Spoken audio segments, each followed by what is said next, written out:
Every time Emily entered a room, it seemed as if it was her own long before setting foot inside. That evening was no exception. She nudged open the door with her elbow, balancing shopping bags in one hand while her coat slung loosely from her shoulder, reminiscent of a model fresh off a magazine shoot.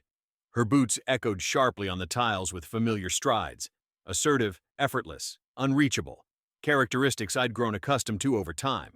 However, this time she halted midway through the entrance hall, for I was already there, standing still, awaiting her arrival. She didn't inquire about the darkened living room or why her text messages had gone unanswered, nor did she comment on the untouched note I'd left on the hallway table, the one she hadn't even noticed yet. Instead, she stood motionless, as if time itself had paused. Her gaze darted between me and the dining room behind me. It was then that she spotted it. I had prepared something for her. Perhaps you could term it a display, not of flowers, candles, or dinner, but rather proof, not adorned, but artfully arranged. Her iPad was set up right on the table, messages automatically synchronized to our home Wi-Fi. Her image gallery played like an exhibition, a cheap USB stick inserted into the TV loaded with voice memos I'd stealthily recorded over the past 3 days. The first photograph showed Emily in the passenger seat of a black Mustang, fresh lipstick, dress hitched, laughing as if she had forgotten she had a husband waiting at home. The second image unquestionably her hand, same pale pink nail polish, same small freckle near her wrist, resting on someone else's chest, not mine. The third photograph was a selfie from a hotel room mirror, brass strap undone, tongue out. I had remained seated in that dining room for over an hour, deliberating whether to confront her with anger or silence. I chose silence, because silence compels people to fill in the gaps themselves, and liars tend to disclose more when they are the ones doing the speaking. Dear friends, if you enjoy this story, please like and subscribe to our channel. It will motivate us to make more videos like this for you. Really, Brian? She eventually uttered, voice indifferent, uninterested. Now you're snooping on me? This was her initial remark. Not denial, not guilt, not remorse, just exasperation. She discarded the grocery bags as if it were my fault they hit the floor, then folded her arms with that self-assured look she used when she knew she could outspeak, outmaneuver, or outlast me. But this time, I didn't intend to argue. I wasn't even going to justify. You didn't need to search, she said next. If you were that craving excitement, you should have spoken up. You don't exactly make it difficult to look elsewhere. There it was, the change, from defense to counterattack. That subtle, serpentine shift she excelled at. I had just uncovered a digital timeline of her infidelity, and she still managed to cast herself as the victim of my mundane, beige lifestyle. Emily wasn't ashamed. She wasn't afraid. She was inconvenienced. And that told me all I needed to know.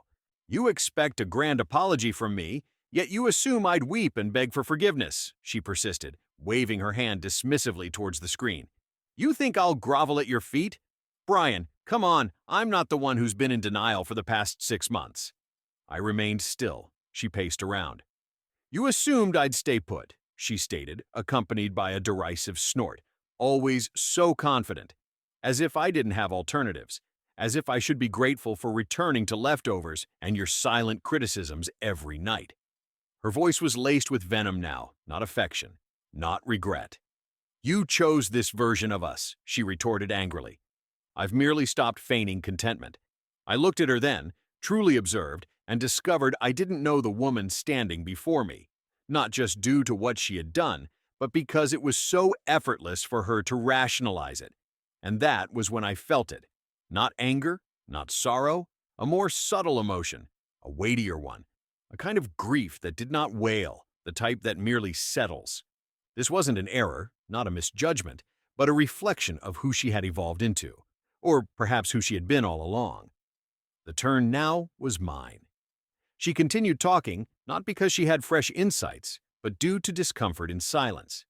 Emily never prospered in stillness. It meant introspection and confronting the destruction she left behind.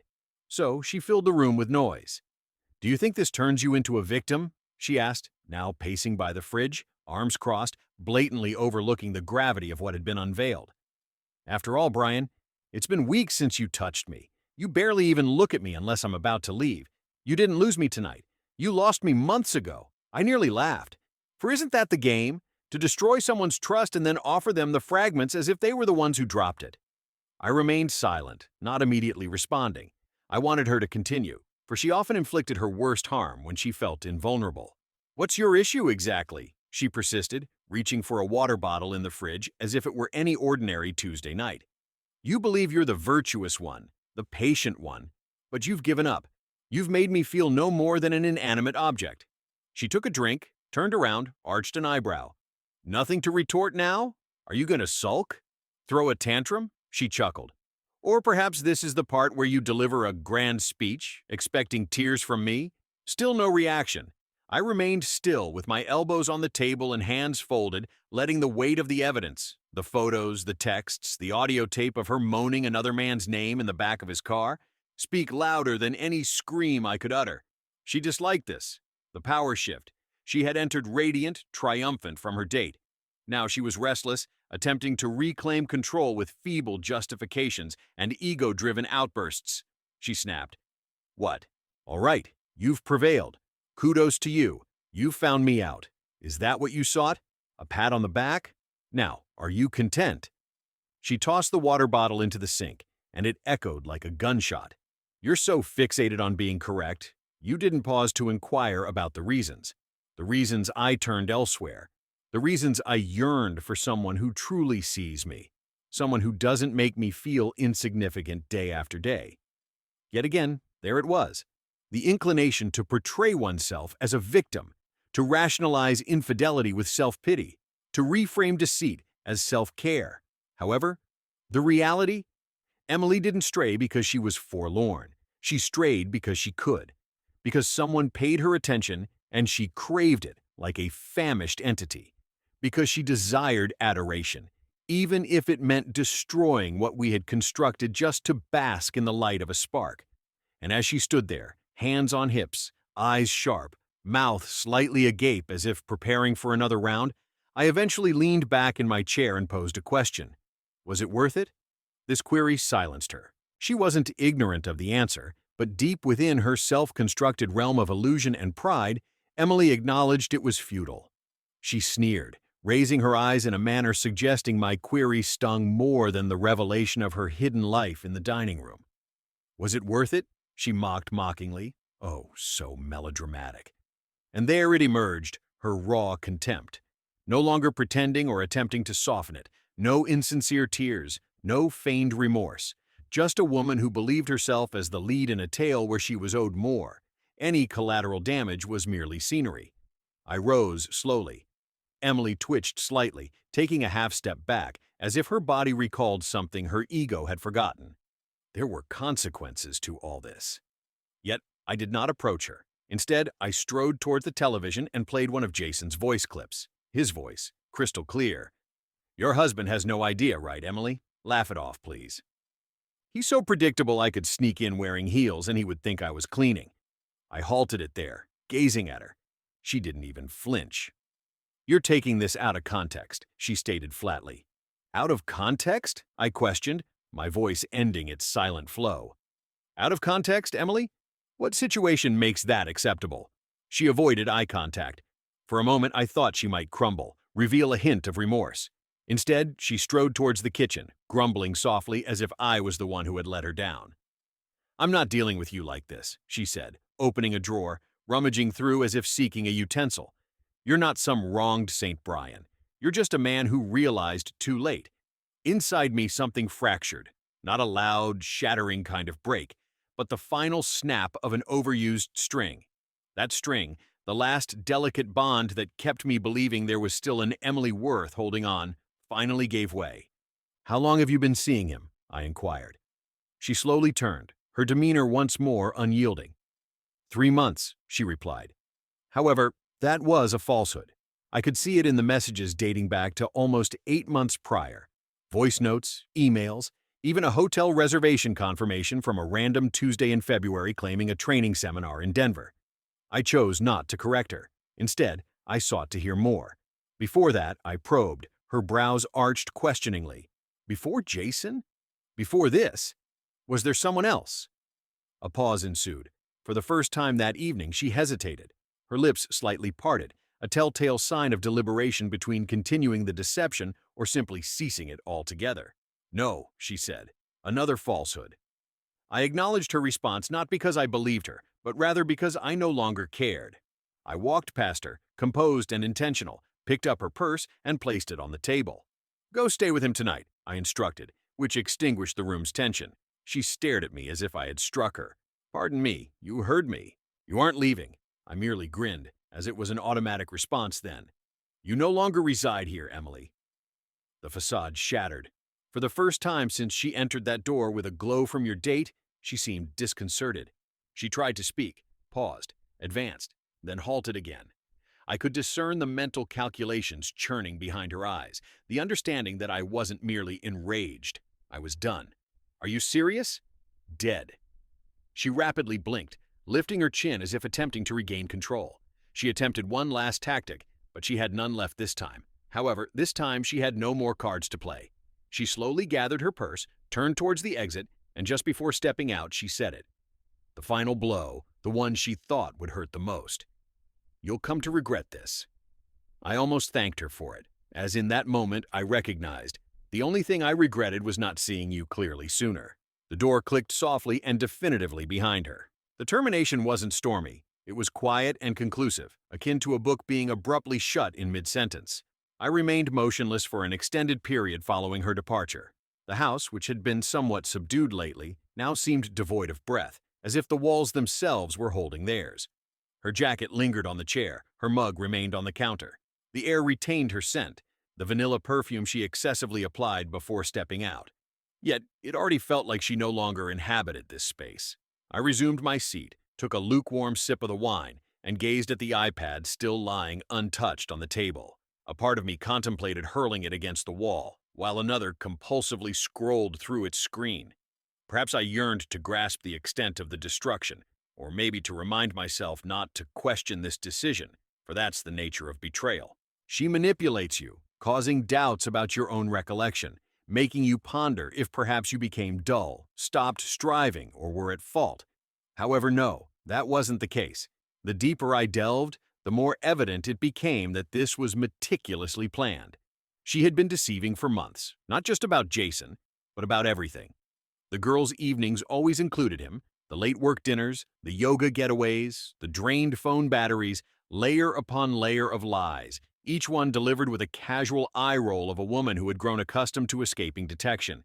There was even a photograph she took that struck like a blow, showing her and Jason on a downtown hotel balcony, champagne in hand, laughing, as if they hadn't torn me apart hours earlier with an emotionless kiss and a cold shoulder.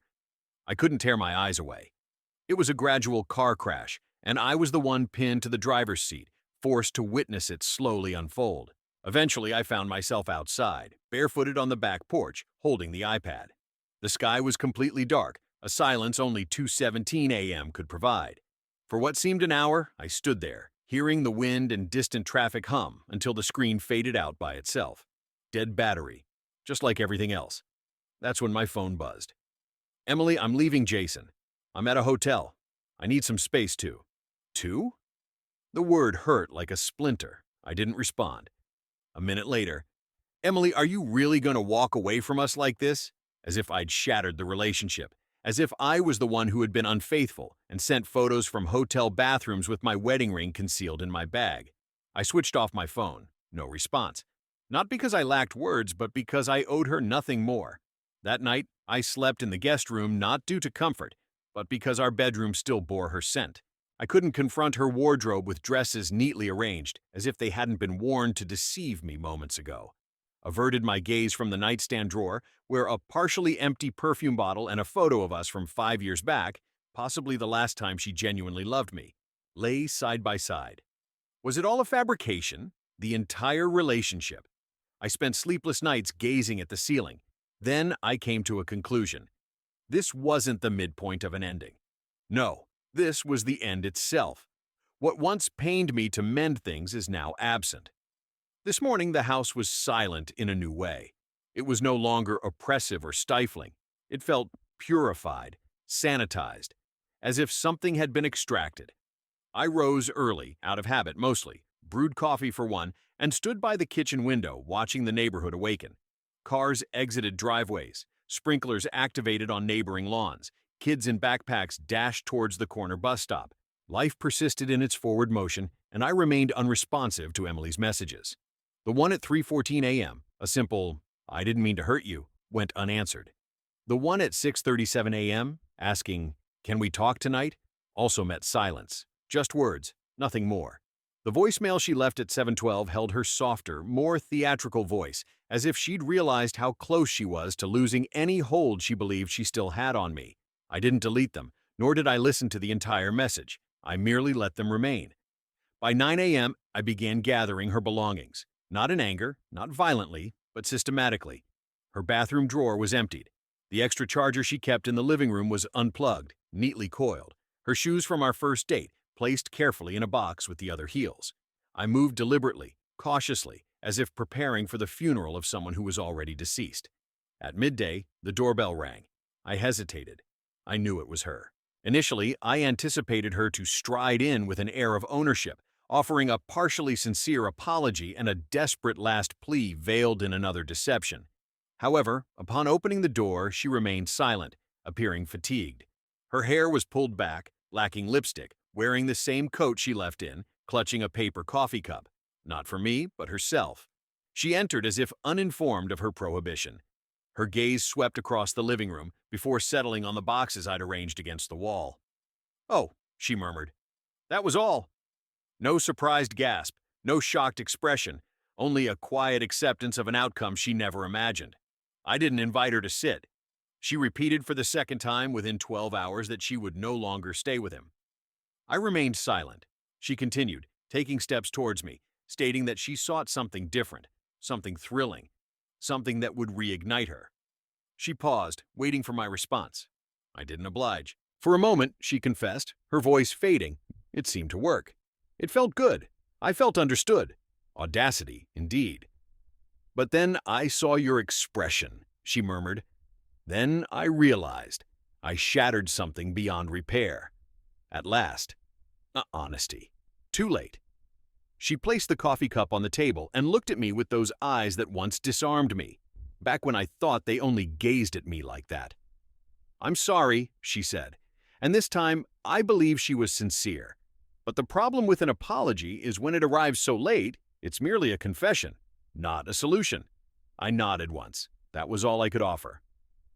"I will be staying with my sister for a while," she said, her gaze lingering on the boxes. "You can keep the house. I don't want anything. She paused. I approached, handed her the first box. She accepted it without struggle, and like that, the end began once more. Quietly. Simply. In the end, the door quietly shut. Not with a bang or a clack, but a soft whisper as if a curtain was being drawn between scenes. And just like that, Emily vanished, this time for good. I remained rooted in the corridor, clutching nothing, experiencing nothing. No rage, no solace. Just an unsettling emptiness that echoed where she once stood. It's peculiar how emptiness produces a louder resonance than presence. Her scent lingered stubbornly in the corridor, cloying and sweet, as if a spirit yet unaware of its departure. I should have wept. I thought I would. But instead, I did something I hadn't done in a while. I settled on the couch, solitary, and let the quiet play out like a melody. My phone flashed with a text, and I reflexively grabbed it. But it wasn't from her. It was my brother, Matt. "Matt, you awake? Fancy lunch?" I hesitated, staring at the message for a beat too long. I hadn't shared anything yet. Not about Jason, not about the tablet, not concerning her statement that sparked me, but I felt compelled to voice it. Not for suggestions, merely to express it aloud and verify that I wasn't delusional. "Me? Yes, 20 minutes. Drove with the windows open, no music playing, just wind, my thoughts, and the tires rhythmically pounding on asphalt. Upon arrival at the diner, Matt was already present, sitting in our customary booth by the window, sipping on his third coffee likely. He looked up, frowning immediately. "You look terrible," he remarked. I sat down. I didn't sugarcoat it. Emily's been unfaithful. He blinked, showing no emotion, only a slow comprehension. With whom? A man named Jason, colleague. It had been going on for some time. "I discovered the affair last night." Matt exhaled audibly and leaned back. Damn it. What on earth? I confronted her. She didn't deny it. She attempted to justify it, placing blame on me. I evicted her. He nodded slowly. No grand gestures, merely quiet support. The type of compassion that comes from someone who has witnessed your growth, failures, rebuilds, and breakdowns. Should I scratch his car? He inquired, expressionless. I managed a faint smile, the first in days. No, not worth it. Should I accidentally forward some of her photos to HR? That hit harder. I shook my head. She's aware she made a mistake. I don't need revenge. I just need to get through the coming days. He remained silent for a moment, then spoke. You're handling this better than I would. I don't feel like it.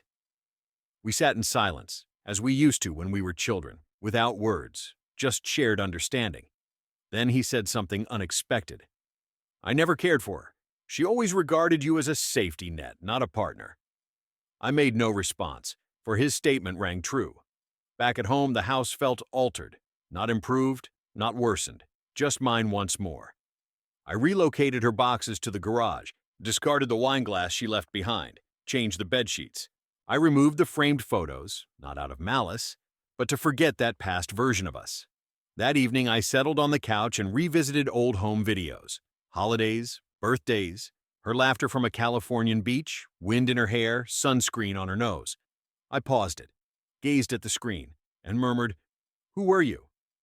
But the screen remained silent, as the woman in those videos no longer existed. Perhaps she never did. The subsequent days drifted by, shattered rather than whole, merely a series of scattered moments sewn together by habit and dullness. Mornings were the most difficult, awakening to an empty bed, not because she was at work or running errands, but because she was absent. Truly absent. Her wardrobe now only filled half its space. The silence in the bathroom where she used to hum while doing makeup felt deafening compared to anything else in the house. The toothpaste cap remained uncapped. The laundry didn't miraculously increase. The coffee maker only brewed for one. Somehow, she lingered there. On Wednesday, I discovered her earring on the sink rim. It was one of those small gold hoops she often wore during casual days. I held it for a lengthy span, finding its insignificant size oddly weighty. I didn't discard it, nor keep it. Instead, I tucked it away in a drawer I expected to forget soon. On Thursday, I encountered Jason virtually. Unsurprisingly, he was the type with his smug selfies from the gym, brunch images, and captions filled with false, profound phrases like, "Work hard, shine later." His visage was too symmetrical. His smile appeared rehearsed, and his latest post, 2 days old, depicted a rooftop bar, the city skyline in the background, and Emily's reflection faintly captured in the photo's window. I didn't magnify it. I didn't need to. I recognized that dress, those shoes, and I knew she wasn't at her sister's house. I gazed at that picture for a while, not with fury, but with an unsettling tranquility. Similar to observing the unfortunate conclusion of a movie, I shut down the application, erased the bookmarks, switched off the phone, no further validation needed. I was aware of her choice. What eluded me thus far was how to navigate myself post her departure. On Friday night, Matt messaged again. "Fancy a drink, Matt?" I almost declined, but then I comprehended that declining was what Emily would have preferred, staying home, maintaining the routine, being insignificant. With her gone, I no longer had to conform to those roles. So I agreed. The bar was boisterous, dimly lit, echoing with casual chatter that muffled thoughts. We secured a booth in the rear, ordered cheap whiskey and greasy fries, discussed inconsequential topics for a while, sports, work, a trivial meme Matt discovered. Somewhere around the third round, I confessed something I hadn't voiced before. I told him that she made me feel like I was ordinary, gazing into the depths of my glass. She chose me as an uninteresting, predictable choice. Initially, Matt remained silent. Eventually, it grew tedious for her. She was simply bored. There's a distinction. That statement hit hard. He was correct. She desired fireworks, continuous variety, someone to validate her uniqueness every few minutes. And when real life or genuine affection didn't mimic a music video, she fled. This wasn't because I fell short. Instead, nothing would ever suffice. Upon my return home, I sat on the edge of the bed and surveyed the room. Somehow, it seemed cleaner, more radiant, as if it had released a sigh. I ventured into the nightstand drawer and retrieved an old notebook, one untouched for years. Previously, it held my ideas, sketches, rudimentary business plans I lacked the courage to realize. Emily would mock them, labeling them as quaint fantasies. Now, I opened it. For the first time in a long while, I felt something other than anger or sadness. Readiness was what I felt. Not to forgive, not to forget, but to reconstruct. Saturday mornings now arrived silently without an alarm, sunlight filtering through the blinds and a man's peculiar tranquility, born of losing everything. I rose from bed without consulting my phone, a new routine. The quietness it offered was preferable to the bitter drip of her messages, each one more insincere, more devoid of meaning than the last. I hadn't blocked her yet. Not quite. That felt too definitive. But I stopped reading them once they began echoing worn-out apologies. By now, she was living with Jason. I didn't inquire. I didn't need to. The manner of her departure that day, no resistance, no quarrel, just a stiff nod and an abandoned coffee cup on my table like a forgotten token, told me all I needed to know. It wasn't merely betrayal. It was desertion. Pursued. Calculated. The type from which one doesn't return. So I plunged myself into activity. I thoroughly cleaned the entire house, not as if I was eliminating her existence, but rather removing the decay that had accumulated when I wasn't watching. I packed away the last of her belongings. Even she had neglected to collect her scarves, the stray receipts in drawers, and the unwanted scented candles she often forgot to extinguish, placing them all in one final cardboard container. I delivered it to her sister's house. I didn't knock on the door. Instead, I left it by the entrance with a brief note attached on top.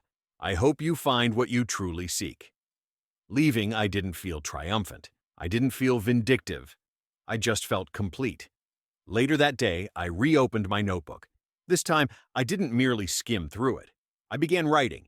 Plans, deadlines, budgets, the framework of the side business I had set aside for years, a photography studio concept I once held dear before Emily dismissed it as unstable and risky.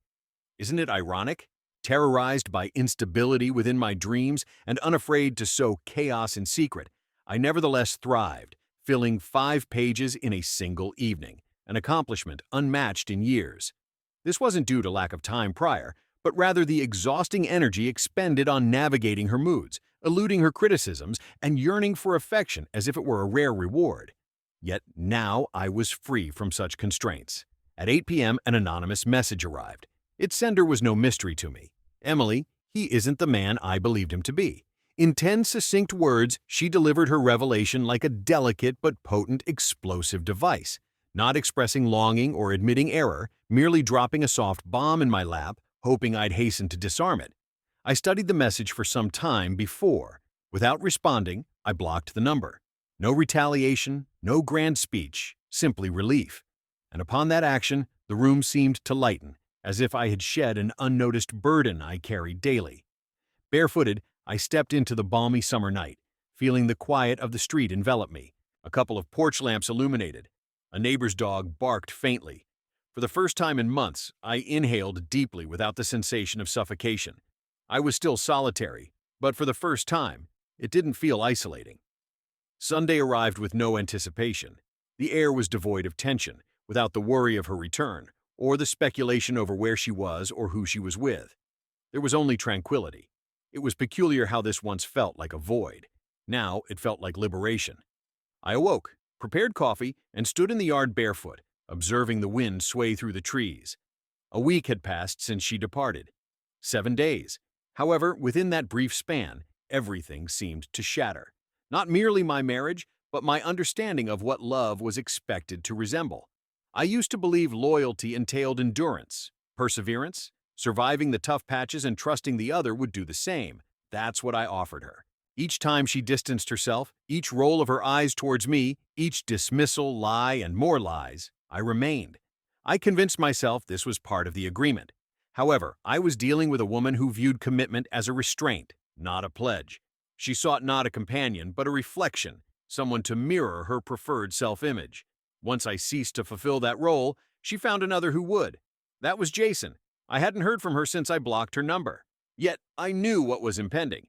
Because individuals like Emily don't conclude chapters, they leave bookmarks. True to form, that evening an email appeared in my inbox. Subject line, I need you to hear me. I hesitated before opening it. It read, Brian, I understand you've blocked me. I acknowledge the justification for it. But I'm writing because I want you to grasp I didn't intend for this to transpire. Jason isn't who I believed him to be. He's aloof, remote. All I can think about is what I left behind. You've consistently been steady, compassionate, secure, traits I underestimated until this moment. I apologize. My apology is inadequate, yet it was necessary. I needed to express my feelings. If you ever feel the need to converse, I'm available. What I received was predictable. Regret devoid of responsibility, remorse without transformation. I didn't respond, not even when reading it a second time, because this wasn't about her anymore. It was about me and my decisions, not in defiance of her deceit, but because of it. That night, I cleared out our last shared drawer at home, the one filled with mementos from the past, tickets to movies, anniversary cards, a photograph taken at Coney Island with your handwriting on the back. Forever, okay? I destroyed it all, not out of bitterness, but to eliminate any fragments of falsehoods that could linger in the corners of my new existence. I watched as the flames curled the edges of your words and the ashes rose like celebratory confetti from an unwanted gathering. Afterward, I found myself solitary in the yard, pockets filled with hands, heart wounds still tender yet pulsing powerfully. She opted for another. Consequently, I opted for something superior. The subsequent days traversed divergently, neither quicker nor slower, merely more crystalline, more incisive, as if I was treading the same paths with fresh perception. Familiarity lingered, yet nothing resonated as before. Once more, I resumed my running. Not for health, but for lucidity. Each step upon the pavement, accompanied by breath and motion, reclaimed me. I had lost touch with the sensation of serenity within my mind that wasn't tainted by self-doubt. At work, colleagues observed a change. "You seem different," one remarked.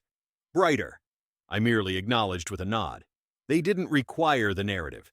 Betrayal leaves a mark, yet subtly. In your demeanor and the way you surveyed a room, there was an undercurrent of something brewing, evident in your responses to casual questions like, "How are you?"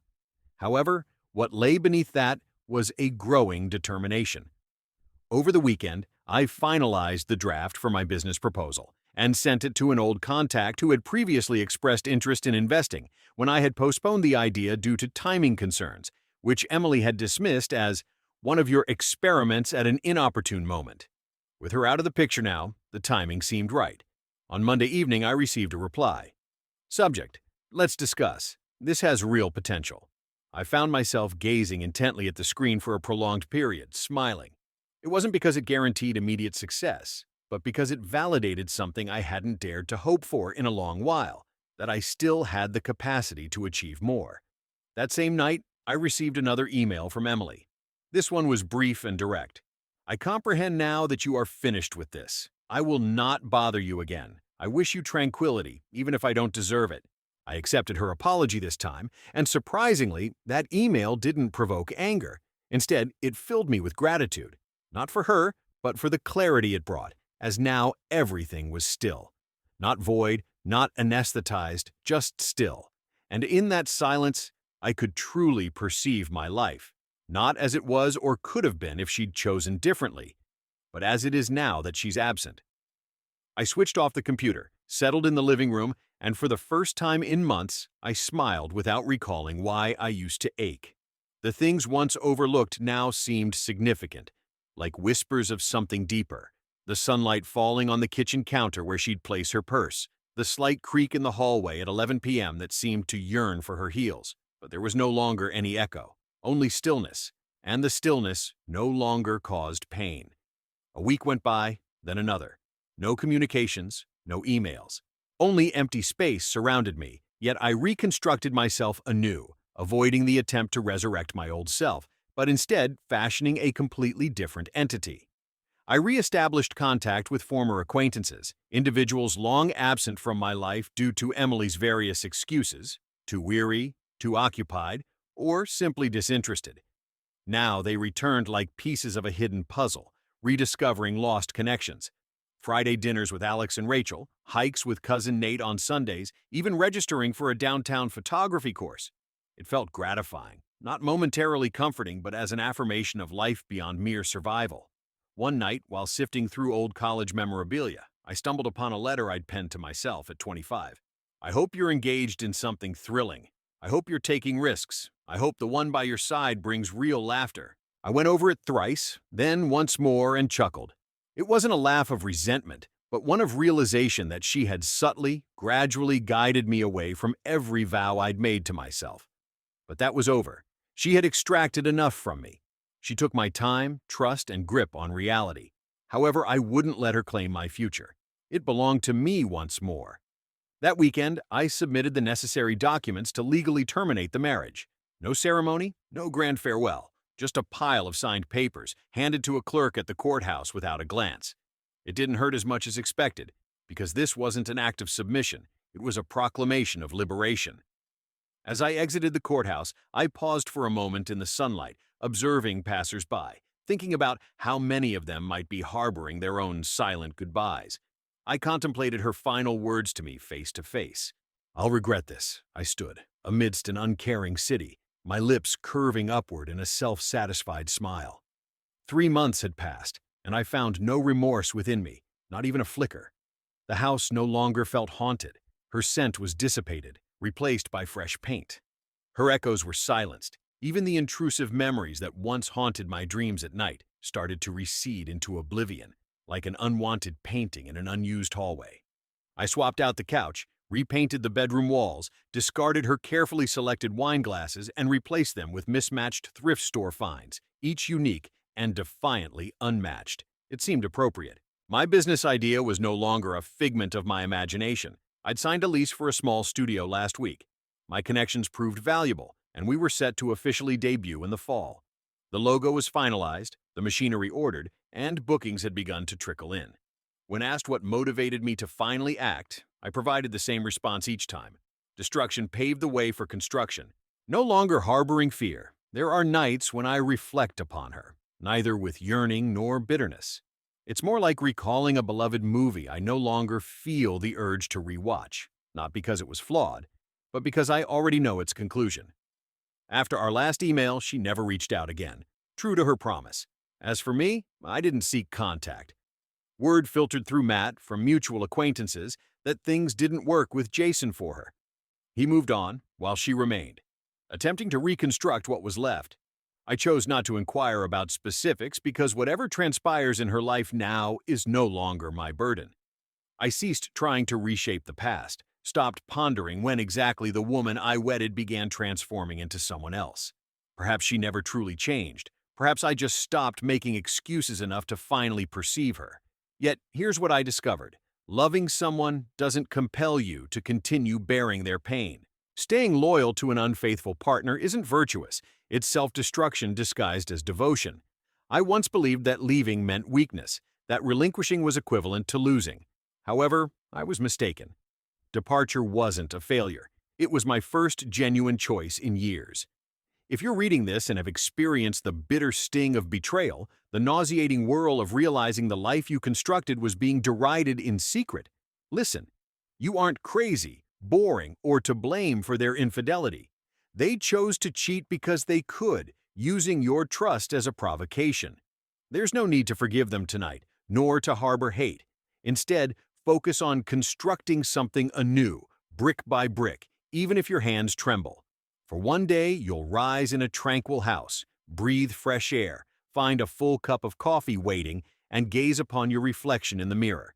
Steadier, stronger, still standing, and you'll know. You've triumphed.